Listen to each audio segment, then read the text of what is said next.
పెట్టాల్సిందే ఈ సందర్భం.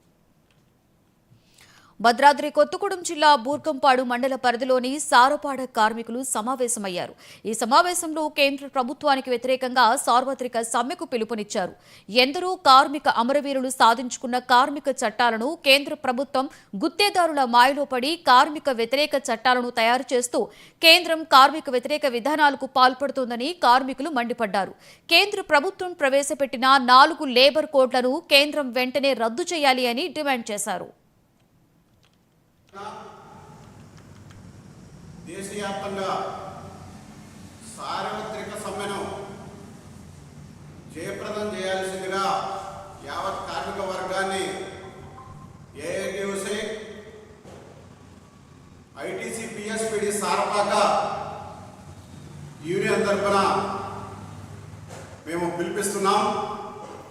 యావత్ కార్మిక వర్గం, అసంఘటిత కార్మిక వర్గం కూడా ఈ యొక్క సమ్మెలో పాల్గొనవలసిందిగా మేము ఈ వేదిక ద్వారా పిలుపునిస్తున్నాం. ఈ రాబోయే రోజుల్లో కార్మిక వర్గం ఎదుర్కోబోయే తీవ్రమైనటువంటి నష్టాలను ఈరోజు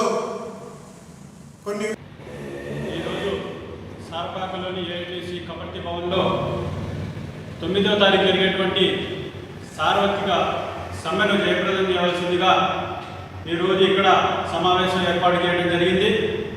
ఈ సమావేశంలో ముఖ్య ఉద్దేశం ఏంటంటే కేంద్ర ప్రభుత్వం ప్రవేశపెట్టినటువంటి కార్మికుల చట్టాలకు వ్యతిరేకంగా ఏదైతే 4 కోడ్లను విభజించి కార్మికుల చట్టాలను, కార్మికుల హక్కులను తుంగలో తోసే కార్యక్రమం ఏదైతే చేస్తుందో దానికి వ్యతిరేకంగా కార్మికులందరూ ఏకమై కేంద్ర ప్రభుత్వం చేసినటువంటి చట్టాలను వెంటనే రద్దు చేసుకునే వరకు